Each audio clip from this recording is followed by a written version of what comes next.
Web 2.0 system में restaurants को Swiggy पर ट्रस्ट करना पड़ेगा। लाइक फेसबुक में जितने सारे फेक अकाउंट्स हैं, जितने क्रेडिट कार्ड स्कैम्स हो रहे हैं, metaverse is not a part of web 3.0। हम मेटावर्स में तो बिल्कुल जी नहीं सकते। मेटावर्स में आप कहां पर जॉब कर सकते हो? क्या आपको पता है मेटावर्स में ऐसी कौन सी अपॉर्चुनिटीज है जहां पर आप खुद का स्टार्टअप बना सकते हो? इसके साथ ही वेब 3.0 में ऐसी कौन सी अपॉर्चुनिटीज है जहां पर आप खुद का करियर बिल्ड कर सकते हो? और एनएफटी के नाम पर जो स्टिकर्स आज मार्केट में बिक रहे हैं, क्या वही इसका फ्यूचर होगा? बिल्कुल नहीं। अगर आपके दिमाग में भी ये सारे सवाल है तो बॉस, ये पॉडकास्ट आपके लिए है। So don't miss a single word of this podcast. So let's begin with the creator show.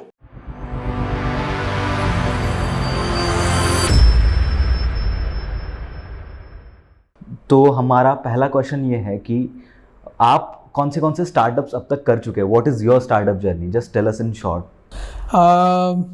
मैं अब तक 4-5 आइडियाज़ के साथ काम कर चुका हूँ। एक तो हो गया वो फूड डिलीवरी के साथ, जो कॉलेजेस में जिन कॉलेजेस में स्विगी जोमेटो सर्व नहीं करते। और दूसरा वाला एग्रीकल्चर में, जिसपे से we tried solving supply chain for farm to market. Okay. And तीसरा वाला जो हो गया वो वाला reach bringing reach to blockchain का कॉन्सेप्ट में। और फोर्थ वाला renewable energy in blockchain again. So it was like distributed energy grid and how we can form microgrids in local areas and help them generate renewable electricity and share it and monetize it. तो उसके चक्कर में and my final one था वो customers के लिए, वो Covid में हुआ था, वो था कस्टमर्स के लिए एक स्टोर फ्रंट बनाना। वो तो बन चुका है already. Okay, alright. And now currently on which startup you are working? मैं अभी एक फ्रीलांसर मार्केट प्लेस मॉडल में काम कर रहा हूँ। वेब 3 में होगा ये। और इसमें हम ना एक ऐसी प्रॉब्लम को सॉल्व करने के लिए ट्राई कर रहे हैं कि हम क्रिएटर्स के लिए टैलेंट को ढूंढना और टैलेंट के साथ काम करते रहना is a very difficult thing. Even if we have to work with freelancers, जो भी even if I am a business, if I have to engage with freelancers, मैं उसके काम को ट्रस्ट करना पड़ेगा पहले, उसको पोर्टफोलियो के हिसाब से। And even if after I give them, there are many cases wherein these freelancers might say वो इतना महीना का प्रोजेक्ट था, ये तो एक हफ्ते में नहीं हो जाएगा। And there are a lot of this match issues between businesses and freelancers in general.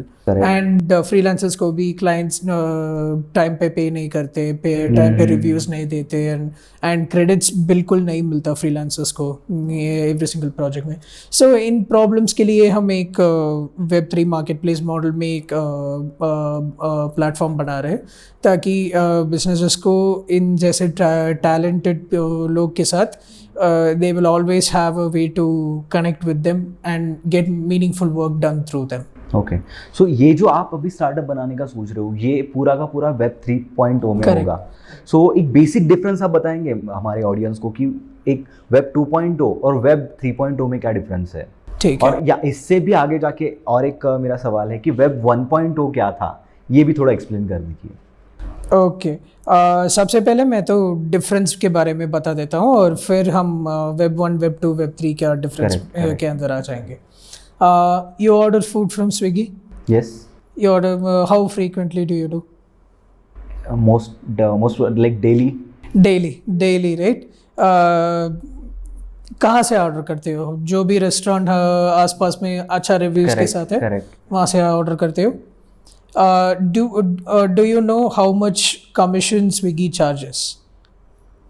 Around 20-25%. 25-30%, which is like more good enough for them because they are giving them a storefront and all that. Correct. But have you also noticed that if you go to the restaurant in person, you would find the same item for a cheaper price? Exactly. Yeah. Have you ever noticed that? Yes. There are all many these times, things. Many times, right? Yes. This is happening because there is a centralized authority called as Swiggy that is doing it. Now, in this equation, Swiggy performs two main functions. They give you one storefront जहाँ पर आप आपके सारे products list कर सकते हो और customers जहाँ से order भी कर सकते हैं. Okay. और दूसरा service है उनका delivery service. Now the delivery business is their primary revenue generating thing. Correct. Apart from the commissions are mostly are mostly spent in giving discounts also. Whatever promo discounts that these platforms offer, whatever their primary revenues are, they come from the delivery charges and the premium subscription fee, which gives them a leeway into those delivery charges. So Swiggy is nothing but a listing and delivery company. Correct. That's it. Correct. Now, imagine a world where there could be these restaurants, right? All these favorite restaurants, wherever you order from, all of them could create their own version of their own store, and you could access all of this at a centralized app still, but the centralized app is not taking any commissions from them because they don't have any incentive to. And you have multiple other delivery companies, like small delivery companies that bid for delivering these orders. Okay. This is how a Web3 food delivery company would be. So there won't be a centralized company that is taking products, that is taking commission. Number one, let's take the Swiggy example. Like I said, उनका दो काम है. एक तो products को list करना platform में. Correct. और दूसरा काम डिलीवरी करना. Right. प्लेटफॉर्म में लिस्ट करने वाला काम एक टेक्नोलॉजी कंपनी बन सकता है. Correct. ये एक Web3 कंपनी होगा. Okay. जो ये फैसिलिटी प्रोवाइड करेगा. Okay. मेनू को ऑनलाइन में बनाने में और ऑर्डर्स लेने के लिए. Okay okay. ये मोस्टली हम लोग इसको अगर एकदम सिंपल लैंग्वेज में बोले तो अभी जो वेब 2 है वहाँ पे एक कंपनी के पास कंट्रोल है वो कितना चार्ज कर सकती है, कितना चार्ज कर सकता है. और वेब 3.0 में ऐसा होगा कि ये ऑटोमेटिक सिस्टम होगा. यहाँ पे सेंट्रलाइज कुछ चीजें नहीं पर आप सिंपल सी बात है, वेब 2.0 सिस्टम में रेस्टोरेंट्स को स्विगी पर ट्रस्ट करना पड़ेगा कि वो उसकी बिजनेस को they won't let it go down the drain. Swiggy को रेस्टोरेंट पर ट्रस्ट करना पड़ेगा कि वो अच्छा खाना उन कस्टमर्स को भिजवा देंगे. And Swiggy also has to trust the delivery partner. There is इतना सारा trust is involved in this current web 2 system. A web 3 system is typically trustless, meaning you don't have to trust someone to do their job basically. Restaurant जो भी मेनू में list करना है वो कर सकते हैं. Okay. No, if they don't serve good food, then they get bad reviews. उसको भी वो कुछ नहीं कर सकते. They have to live with the consequences. And so is the case with delivery partners also. Everyone is accountable to the system instead of a company. Okay. That is a Web3 system.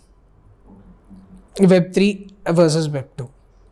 And about your other question, Web 1, Web 2, Web 3 के बीच जो वो वाला difference, internet जो पहला हुआ था Web 1 के साथ, Web 1.0 के साथ, एंड Web 1.0 बिल्कुल स्टैटिक वेबसाइट्स के थ्रू है.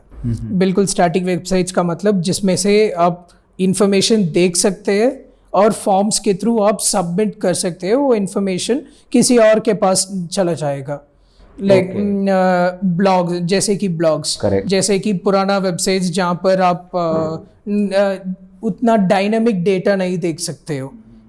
सारे डेटा पुराना डेटा ही होंगे. एक दो दिन पुराना डेटा एटलीस्ट.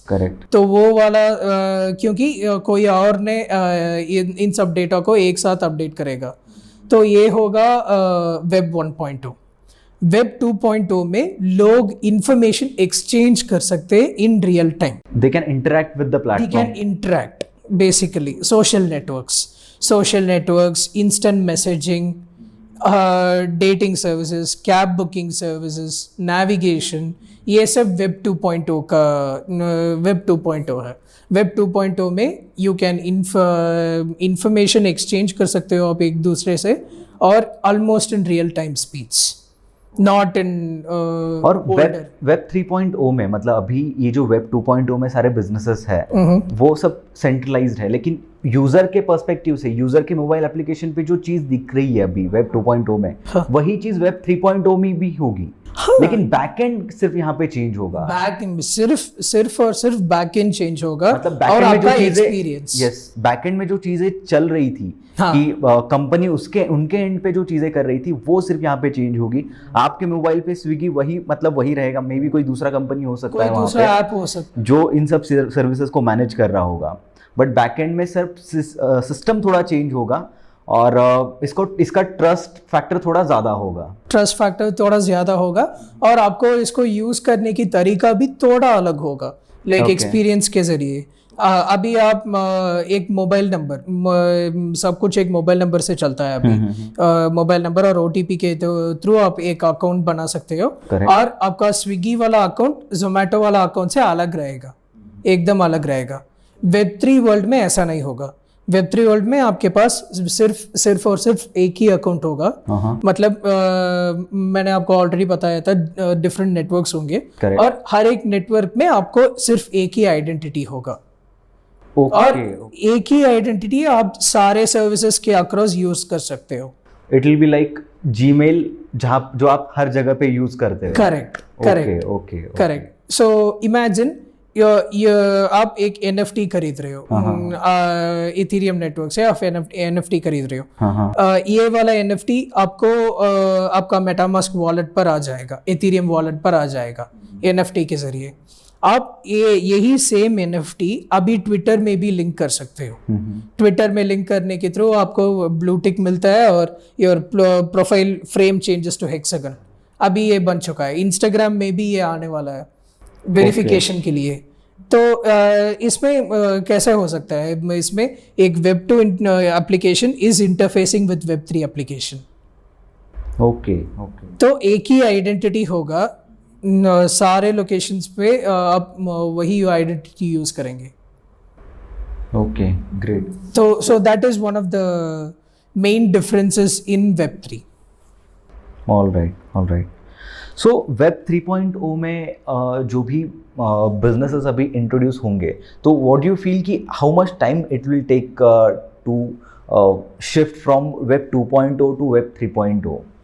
यार आपके लिए कुछ नहीं डिफरेंस दिखेगा, honestly speaking. Web 2.0 to web 3.0, this transition for users, it won't be very drastic, because 5 से 10 साल पहले हम इतने टेक्नोलॉजिकली एडवांस नहीं थे। हमको OTP यूज करना नहीं आता था। और अभी सब लोग यूज कर सकते हैं। It's only a matter of time when we get used to that experience. और Web3 कंपनीज जो आएंगे वो प्रेजेंट डे फेसबुक, इंस्टाग्राम की तरह बड़े बड़े कॉरपोरेशंस नहीं होंगे, लेकिन वो छोटे छोटे टेक्नोलॉजी कंपनीज होंगे जो वेरी नीश प्रॉब्लम्स को वो सॉल्व करेंगे। There could be so if Web 1 is more about introducing internet to the world, and Web 2 is about commoditizing internet to everyone, Web 3 is all about making internet accessible for every single community. Okay. अश्वत, यहाँ पे एक question arise होता है कि अभी अगर web 3.0 में जो भी कंपनीज आ रही है पूरी डिसेंट्रलाइज्ड है, तो वहाँ पे एक तो मैनेज करने के लिए ऑब्वियसली कोई नहीं रहेगा, ठीक है। देन जो भी लोग, ये माइक्रो निश भी हो गया, माइक्रो निश में भी ये लोग कंपनी बना रहे हैं, like how they are going to earn from this?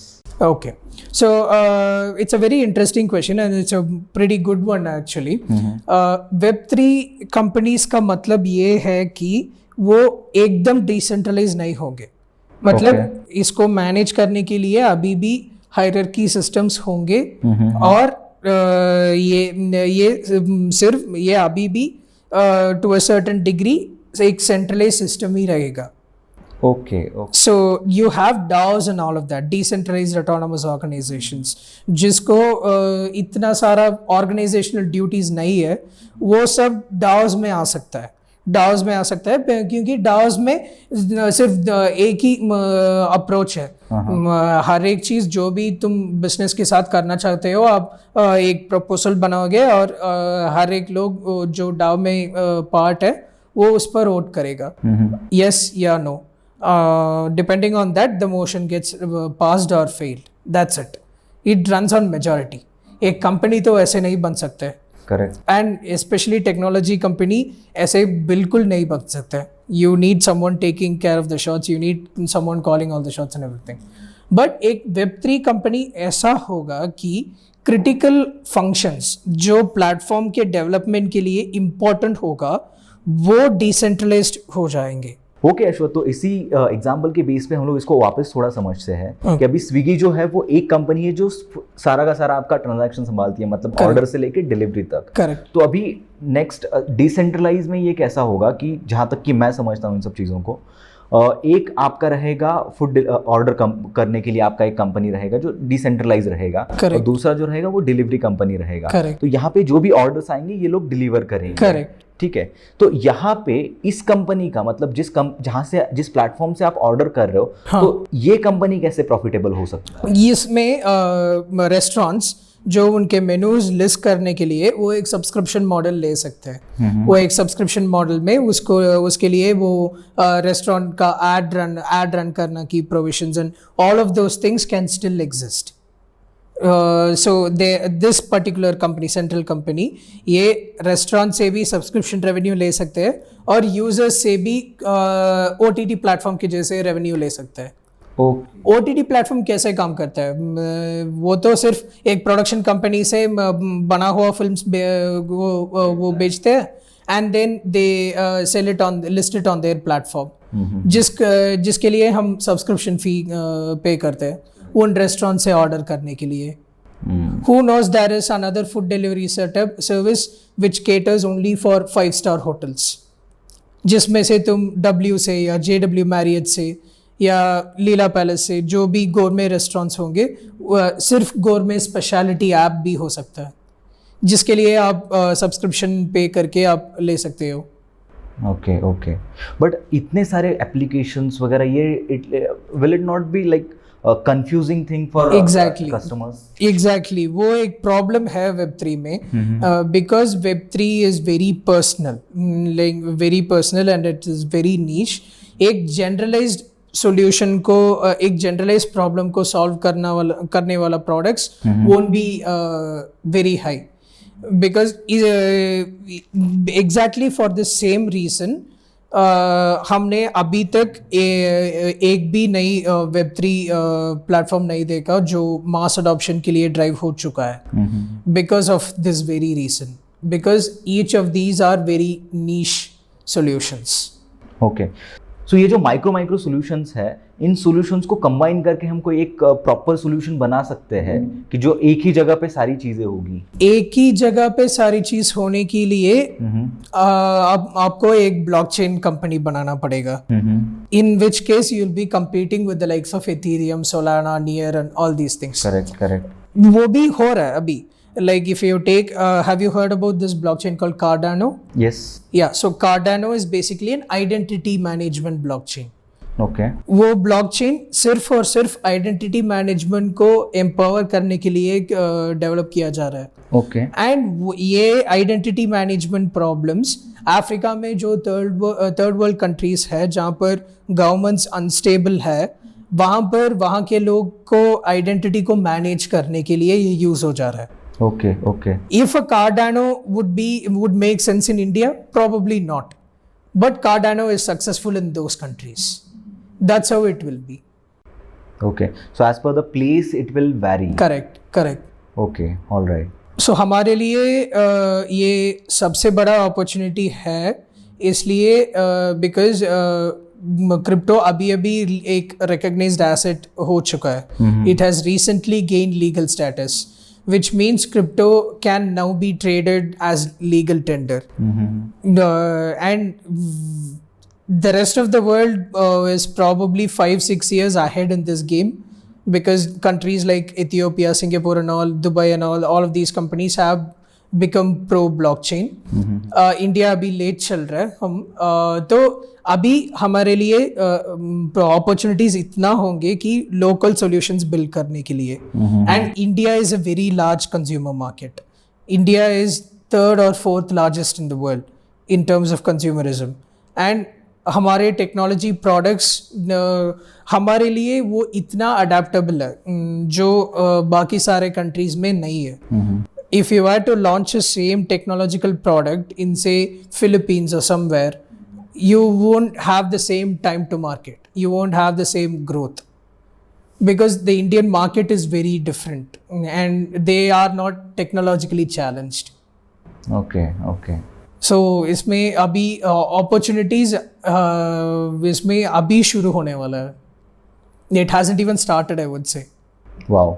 So guys, जो भी लोग देख रहे हैं इन सब चीज़ों को, वेब 3.0 एक ऐसी चीज़ है, मतलब मैं भी बहुत ज़्यादा एक्साइटेड हूँ, बहुत ज़्यादा क्यूरियस हूँ इन सब चीज़ों को लेके. That's why I am also just exploring the opportunity around it. And बहुत ही जल्द एक्चुअली हम लोग भी इसके ऊपर एक प्रोजेक्ट लॉन्च कर रहे हैं. So it will be very soon. मैं आपके साथ भी वो चीज़ शेयर करूँगा. But before that Ashwath, I just want to know कि वेब 3.0 में जाने के बाद या फिर वहाँ पे डेवलपमेंट होने के बाद वेब 2.0 पे जो सेंट्रलाइज सिस्टम्स है, क्या वो पूरे बंद हो जाएंगे? नहीं, like I said, Web 2, Web 3.0 में as a business there's not going to be a lot of difference. Like I said, Web 3 companies are still going to be centralized entities in a large sense, which have decentralized certain parts of their business. Okay, it can't be completely decentralized. Correct. Like who knows, maybe Google ने कल decide भी करेगा कि YouTube decentralised होगा. सारे revenues वो आ जाएंगे, वो एक पब्लिक लेजर में रिकॉर्ड होगा. Who's to say no?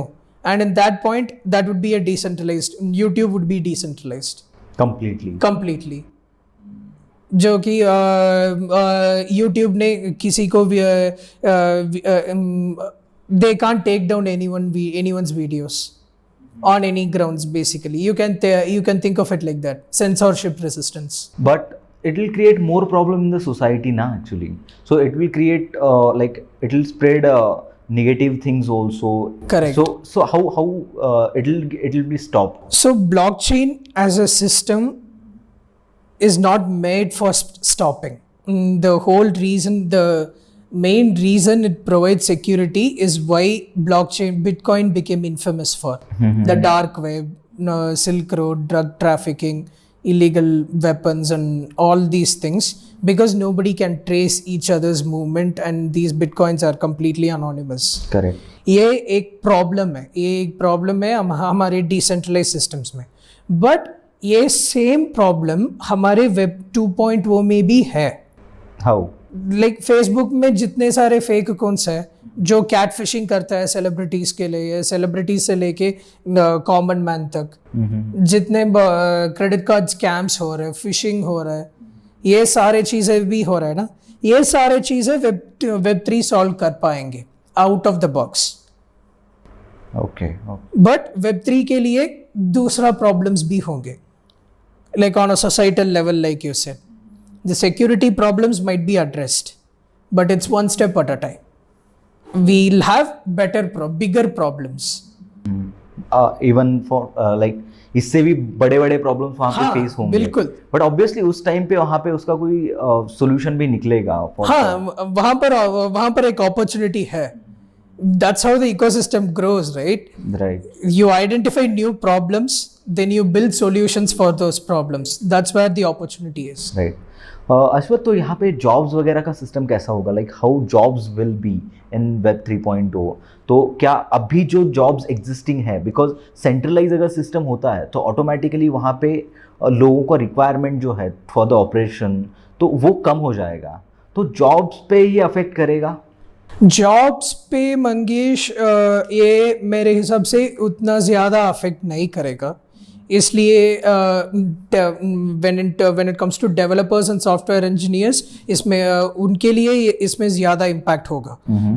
क्योंकि इसमें डिमांड बढ़ने वाला है, which means there's going to be a lot of companies looking for the talent. Correct. Which means those talent will all be high paid during the initial days at least. Correct. Because there is a very little number of blockchain developers in the country right now. Correct. So for developers, it's going to create a massive impact. बाकी लोगों के लिए हम जैसे marketers और content creators के लिए ये हमारा बिजनेस प्रोसेसेस को रीथिंक करने का एक ऑप्शन देगा. हम हमारे लिए टेक्नोलॉजी को अडॉप्ट करना ही पड़ेगा. टेक्नोलॉजी हम अवॉइड नहीं कर सकते. If you are a marketer और a professional who doesn't use technology, आपके लिए ये प्रॉब्लम हो सकता है. But if you are someone who is well versed with technology and if you can adopt to technology very easily, आपके लिए ये बहुत सारे काम आ जाएगा. जो भी प्रॉब्लम आपके लिए होगा, वो सारे प्रॉब्लम्स के लिए आप भी एक सॉल्यूशन इसके ऊपर बना सकते हो. वैसा इकोसिस्टम बन जाएगा. ओके. सो अभी थोड़ा इसके डेवलपमेंट पे आते हैं. ठीक है, we have understood the opportunity की आने वाले टाइम में वेब 3.0 में या फिर ब्लॉकचेन सेक्टर में क्या क्या अपॉर्चुनिटीज़ होंगी. But like how it will work. अभी वेब 2.0 में हमें बताया कि अगर कोई एप्लीकेशन बनाना है तो उसके लिए हम लोगों को डेवलपमेंट करना है, कोडिंग करना है और वो एप्लीकेशन बन जाएगा. हाँ. ठीक है, ये नॉर्मल प्रोसेस है. ये वेब 3.0 में ब्लॉकचेन में कैसे होता है? सी ब्लॉकचेन में भी सेम प्रोसेस है. अगर मैं टेक्निकली एक्सप्लेन करना है तो वेब 2.0 में आपके लिए तीन साइड्स होंगे. एक होगा फ्रंट एंड, जहाँ कंट्रोल करेगा आपके लिए वेबसाइट या मोबाइल ऐप जिसके साथ आपका यूज़र इंटरेक्ट करेगा. इसको कहते हैं फ्रंट एंड. और होता है बैक एंड. बैक एंड होता है सर्वर साइड कोड जो सर्वर में बिजनेस लॉजिक को एग्जीक्यूट करता है. वो होगा बैक एंड कोड. और इन दोनों को कनेक्ट करने वाला डेटा स्टैक. डेटाबेस में जो भी आप डेटा स्टोर कर रहे हो, आप उसके ऊपर मॉडल्स जो भी बना रहे हो, APIs, वो सब वगैरह कैसे फ्रंट एंड और बैक एंड इंटरेक्ट करेगा, ये वाला काम करने के लिए एक और लेयर. 3 लेयर्स है आज के वेब 2 प्रोडक्ट्स में. वेब 3 प्रोडक्ट्स में आपको अभी भी एक वेबसाइट या मोबाइल इंटरफेस चाहिए तो फ्रंट एंड डेवलपर्स के लिए कुछ नहीं होने वाला है, उसका काम सेफ है. बैक एंड डेवलपर्स जो भी सर्वर साइड कोड रन करता है, जो भी माइक्रो सर्विसेज या क्लाउड बेस्ड सॉल्यूशंस करता रहा है, उसके लिए ये डिफ़िकल्ट हो जाएगा क्योंकि वेब 3.0 में ऐसा कुछ नहीं है. वेब 3.0 में you don't have server, you don't have a centralized server, you have a network running your smart contract. तो back and in the context of web 3 एक स्मार्ट कॉन्ट्रैक्ट प्रोग्रामर होगा, स्मार्ट कॉन्ट्रैक्ट डेवलपर होगा जो smart contracts right करेगा, उसको test करेगा और उसको नेटवर्क में डिप्लॉय करेगा. बस उसका काम खत्म. ओके. और तीसरा होगा data person. Data person would still be there. When the smart contract gets deployed on the main chain, वो डेटा जनरेट करना शुरू कर देगा. उस डेटा को कैसे हम इंटरप्रेट करेंगे, कैसे हम यूजर्स को सर्व करेंगे, वो वाला काम ये तीसरा बंदा ने करेगा. Okay. Same type of architecture can still work for Web 3 also. Web 2 system, Web 2 teams can easily pick up some different programming languages and can get into Web 3. ये इतना डिफिकल्ट नहीं है. ओके. क्योंकि एक्चुअली बाहर से I guess ये चीज़ नया है, इसके लिए ये थोड़ा डिफिकल्ट लग रहा है. करेक्ट. लेकिन जैसे ही इसका एडॉप्शन बढ़ेगा, लोग को थोड़ा ये यूज टू हो जाएगा, उस टाइम पे मे बी सिचुएशन चेंज हो सकती है. एब्सोल्युटली. Okay, alright. सो या अश्वत, ये तो हो गया थोड़ा बिजनेस साइड हो गया. हम लोग इसको थोड़ा और अगर जॉब साइड से एक्सप्लोर करना है कि इसमें फ्यूचर में क्या क्या जॉब्स अवेलेबल होंगे, तो वो क्या क्या रहेगा? एक तो डेवलपमेंट जॉब्स में सेम चीज़ रहेगा. फ्रंट एंड डेवलपर्स के लिए स्टिल डिमांड बढ़ते रहेंगे बिकॉज जितना एंड UI UX डिज़ाइनर्स, जितना भी हम यूज़र्स को एक्सपीरियंस को, ये सारे वेब 3 एप्लीकेशन को यूज़ करने का एक्सपीरियंस सिंप्लीफाई कर सकते हैं, उतना अच्छा है यूज़र्स के लिए अडॉप्ट करने में. तो इसका मतलब ये है कि UI एंड UX वाले लोग को जॉब्स भी है. एंड सारे प्रोडक्ट्स के लिए मार्केटिंग चाहिए. मार्केटिंग जो करता है, मार्केटिंग एक प्रोडक्ट के बारे में यूज़र्स को बता देता है, सही टाइम पे सही प्लेस पे पहुंचने के लिए वो बता देता है. इसके लिए मार्केटिंग जॉब्स भी चाहिए, एडवर्टाइजिंग जॉब्स भी चाहिए. एडवर्टाइजिंग आप जो जितने भी आप कर सकते हो, you need to grab people's eyeballs. तो you need to get creative with advertisements and all, and advertisement careers are also going to be there, and if advertisement is going to be there, content creators are also going to be there. Correct. जो content बना सकते हैं, blogs लिख सकते हो, videos बन सकते हो, वो सारे jobs are going to be there. Only one difference is that everyone would have to know a little bit about it. इसके बारे में कुछ ना कुछ तो जानना होगा, जिसके थ्रू वो ये सारे टूल्स को यूज कर सकते हैं और इसका फायदा उठा सकते हैं. ये सारे Web3 सिस्टम का फायदा. जो जॉब्स वो चल सकते हैं वो है कन्वेंशनल ट्रस्ट कीपिंग वाला जॉब्स. लाइक अगर किसी का जॉब है सिर्फ एंट्री करना लेजर में, उसका काम चल जाएगा. वो बुक कीपिंग वाला काम चल जाएगा. बाकी सारे काम इसके ऊपर फ़ायदा उठा सकते हैं. Okay alright. तो गाइस कुछ भी हो जाए हमारा धंधा तो सेफ है, हम लोग मार्केटर्स है. सो या तो अशोद अभी हम लोगों ने बात कर लिया ब्लॉकचेन के बारे में, वेब 3.0 के बारे में, वहाँ पे क्या क्या अपॉर्चुनिटीज़ होंगी और क्या क्या एक बिजनेस साइड से भी क्या क्या अपॉर्चुनिटीज़ होंगी, एक जॉब साइड से भी क्या क्या अपॉर्चुनिटीज़ होगी और कैसे आप उसको कर सकते हो. ये सारी चीज़ें अभी अपन ने डिस्कस की. तो हम लोग थोड़ा एक दूसरे कॉन्सेप्ट पे आते हैं जो कि अभी नेक्स्ट फ्यूचर में बहुत ज़्यादा हाइप हो रही है उस चीज़ की, जब से फेसबुक ने उनका नाम मेटा चेंज कर दिया है तब से. तो मेटावर्स के बारे में व्हाट्स योर ओपिनियन और यहाँ पे क्या क्या अपॉर्चुनिटीज़ हो सकती हैं? Okay so metaverse is not decentralized. Metaverse is not a part of Web 3.0. That I need to make it very clearly. We'll come back to that. We'll come back to how Web3 links with Metaverse. But to शुरू करने के लिए Metaverse के बारे में पहले शुरू करते हैं. Metaverse जो है आपके लिए एक वर्चुअल स्पेस प्रोवाइड करता है जहां पर आप एक दूसरे से इंटरैक्ट कर सकते हो रियलिटी के जैसे. जैसे कि हम दोनों एक दूसरे के साथ अभी कुर्सी में बैठ के बात कर रहे हैं. ये सेम चीज आप एक वीडियो गेम के अंदर भी कर सकते हो इन रियल टाइम, एक गॉगल्स के थ्रू. करेक्ट. वो है आपके वो होगा आपके एंट्री पॉइंट और इसको कहते हैं हम मेटावर्स. मेटावर्स ये वर्चुअल रियलिटी वर्ल्ड, ये वर्चुअल रियलिटी वर्ल्ड को हम मेटावर्स कहते हैं.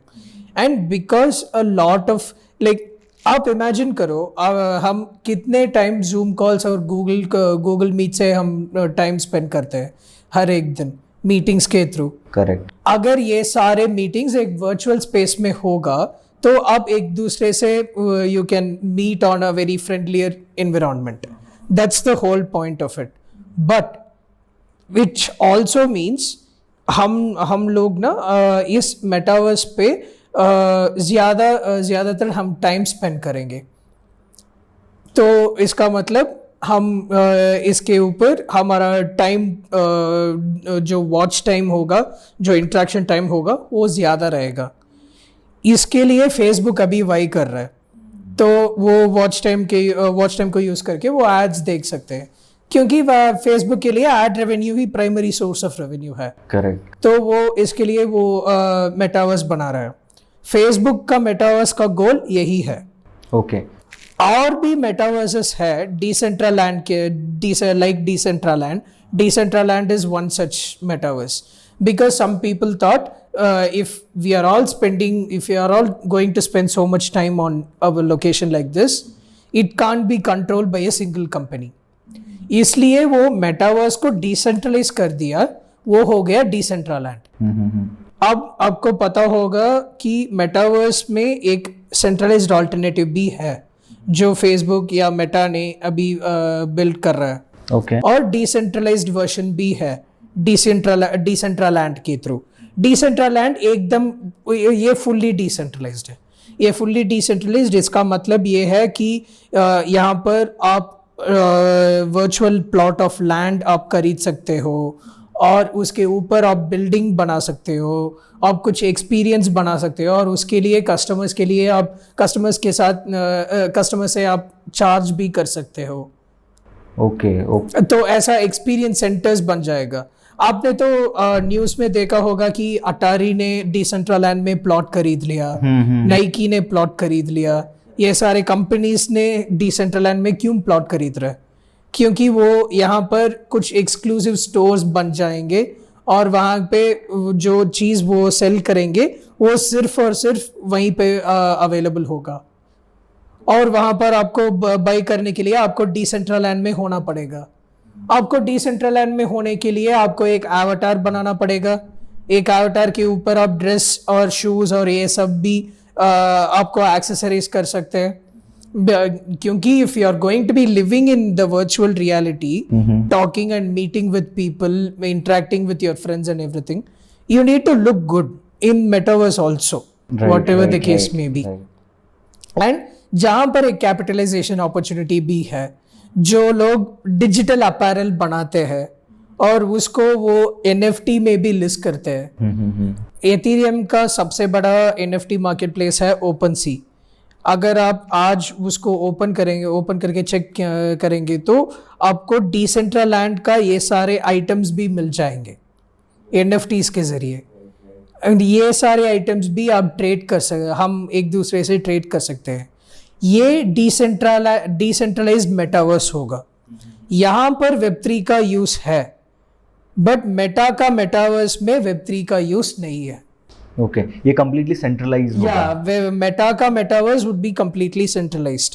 ओके, तो अभी आप जो डिसेंट्रलाइज में बात कर रहे थे, हाँ। तो अगर कोई अवतार है जो फॉर एग्जांपल मेरा अवतार है जो डिसेंट्रलाइज्ड के मेटावर्स में है, तो मुझे अभी फेसबुक के मेटावर्स में अगर जाना है तो मैं वहां से जा सकता हूँ? अब आज आप नहीं कर सकते हो, ये क्रॉस प्लेटफॉर्म। ये Web3 का अनदर इम्पोर्टेंट प्रॉब्लम है। Between this networks you can't trade and transfer assets. तो अशोक, अभी इतने सारे जो प्लेटफॉर्म्स है जो खुद का एक वर्चुअल वर्ल्ड बना रहे हैं, जैसे कि फेसबुक का मेटा बना रहा है और बाकी डिसेंट्रलैंड हो गया, तो ऐसे मल्टीपल चीज़ें हो रही है, तो एक एंड में एक पॉइंट पे जाके ये कौन सा चीज़ रहेगा और कौन, मतलब तो एक पॉइंट पे आके इसमें से बहुत से चीज़ें वैनिश भी हो जाएगी, ख़त्म भी हो जाएगी और कुछ नई चीज़ें भी आएंगी जो अभी तक शायद से मार्केट में नहीं है। करेक्ट। तो ऐसा हो सकता है? हाँ, बिल्कुल ऐसा ही हो सकता है। Because if you take Meta, the metaverse built by Meta, आपके कैरेक्टर्स ने अच्छा दिखेगा, मतलब उसका डिज़ाइन अच्छा है, उसका ऑप्शंस अच्छा है, उसका एक्सपीरियंस, ओवरऑल यूज़र एक्सपीरियंस अच्छा है। डिसेंट्रलैंड में उतना नहीं है। डिसेंट्रलैंड में everything is still pixel art. Okay, Decentraland still looks like shit. उसका यूजर एक्सपीरियंस अभी भी ठीक नहीं है। हाँ। तो eight the end of the day इसके लिए सिर्फ और सिर्फ एक प्लेटफॉर्म के लिए, एक प्लेटफॉर्म को बाकी सारे प्लेटफॉर्म से विन होने के लिए यूज़र एक्सपीरियंस पर ज़्यादा ध्यान देना पड़ेगा। जो भी प्लेटफॉर्म यूज़र्स के लिए कंफर्टेबल रहेगा, जो भी प्लेटफॉर्म यूज़र्स को पसंद आ जाएगा, वही विदस्टैंड करेगा। और यहाँ पे नेटवर्क इफेक्ट क्रिएट होगा। हाँ, यहाँ पर नेटवर्क इफेक्ट्स क्रिएट होगा।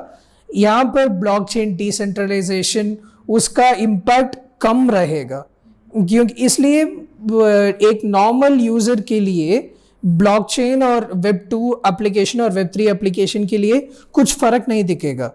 उसके लिए एक एप्लीकेशन है जिसके थ्रू आप एक दूसरे से इंटरेक्ट कर सकते हो। अगर वो VR ऐप है तो आप वो उसके लिए आप वो दोस्त के साथ आप वेकेशन में जा सकते हो वर्चुअली।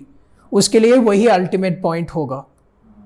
जो भी एप्लीकेशन, जो भी मेटावर्स उसको अच्छे तरह से सॉल्व कर पाएगा, वही जीतेगा। Okay, that's the. अभी मेरा एक जस्ट क्वेश्चन है, आई डोंट नो, अभी ये बहुत सारे लोगों के दिमाग में आता रहेगा कि ठीक है, मैं वर्चुअल गॉगल्स तो लगा लूँगा, ठीक है, बट मैं अगर चल रहा हूँ तो वो चलने का एक्सपीरियंस मेरा कैसा होगा? मैं अगर किसी चीज़ को टच कर रहा हूँ तो वो टच करने का एक्सपीरियंस कैसा होगा यहाँ पे? आपके लिए मार्केट में आज के टाइम पे जो गॉगल्स टॉप में है वो है ऑक्यूलस का quest. Correct. Oculus is owned by Meta owns Oculus. Oculus का क्वेस्ट है, वो है हमारा स्टैंडर्ड वाला थिंग।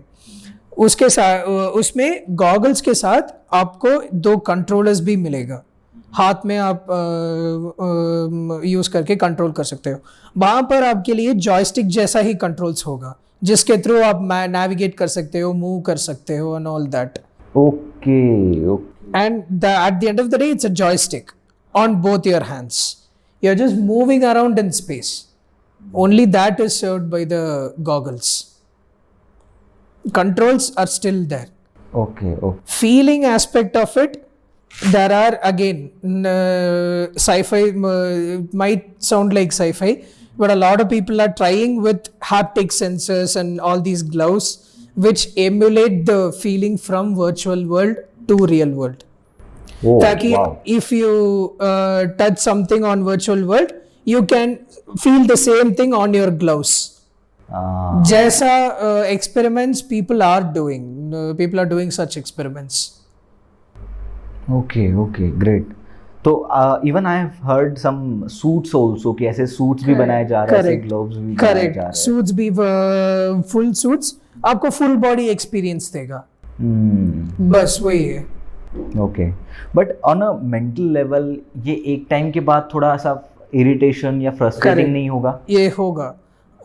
हम मेटावर्स में तो बिल्कुल जी नहीं सकते। Correct. 100 completely of our life time. Correct. And वो एक एडिक्शन पॉइंट भी हो सकता है। जैसे कि अभी गेमर्स है जो दिन भर गेम करते रहेंगे, वैसा एडिक्शन पॉसिबिलिटी, एडिक्शन पोटेंशियल इसका भी है। तो वो बस ओवर टाइम ही हमको पता चलेगा कि क्या होगा। अभी सिर्फ everything is just speculation. Okay okay. और इसमें जो मतलब इनर वर्ल्ड होगा वो हमारे नॉर्मल वर्ल्ड जैसा ही होगा, right? Different again, like I said, ये सारे कंपनीज अलग अलग मेटावर्सेस बनाते हैं। मेटा का मेटावर्स अलग दिख सकता है, डिसेंट्रलैंड अलग दिखता है, right? And there could be another metaverse that emulates completely just your own world. But सिर्फ एक कंपनी को ये पूरी दुनिया को वर्चुअलाइज करना तो नहीं हो पाएगा। करेक्ट। बट एक कंपनी होगा जो बैंगलोर को वर्चुअलाइज कर पाएगा, एक कंपनी होगा जो पुणे को वर्चुअलाइज कर पाएगा, और ये अपने अपने वर्चुअल एक्सपीरियंसेस ऑनलाइन में होस्ट करेगा। ओके। हो सकता है क्या कि 10 15 20 साल बाद कि हमारा पूरा का पूरा अर्थ का एक मेटावर्स में पूरा एक बना दिया है और वहाँ पे जहाँ चाहे वहाँ पे हम लोग जा सकते हैं एक ही मेटावर्स में? हो सकता है, but again it brings the problems of centralization. अगर एक कंपनी ने पूरी दुनिया को मेटावर्स के अंदर ले आ सकता है तो उतना वो कंपनी बड़ा होना चाहिए। उसके अंदर तो कम से कम 200-300 इंजीनियर्स तो होना चाहिए।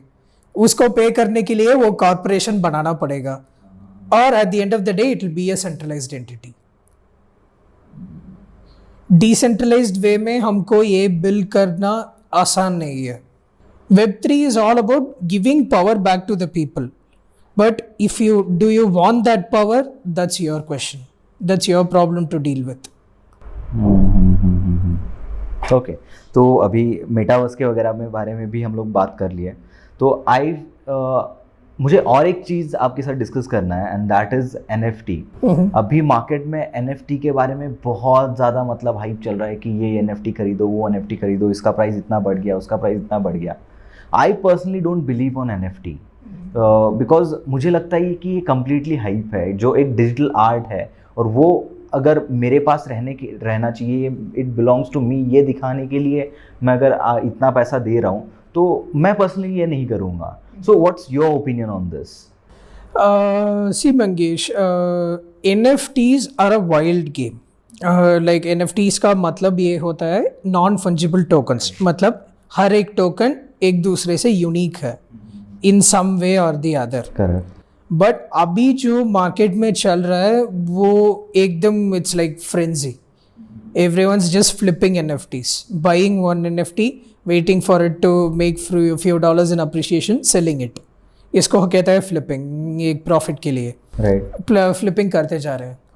लॉन्ग टर्म गेम में NFTs का यूसेज ज़्यादातर मेटावर्स में ही आ जाएगा। मेटावर्स में आप जो एक्सपीरियंसेस बनाते हो उसमें आप डिस्प्ले कर सकते हो ये क्रिएटिव पीस को।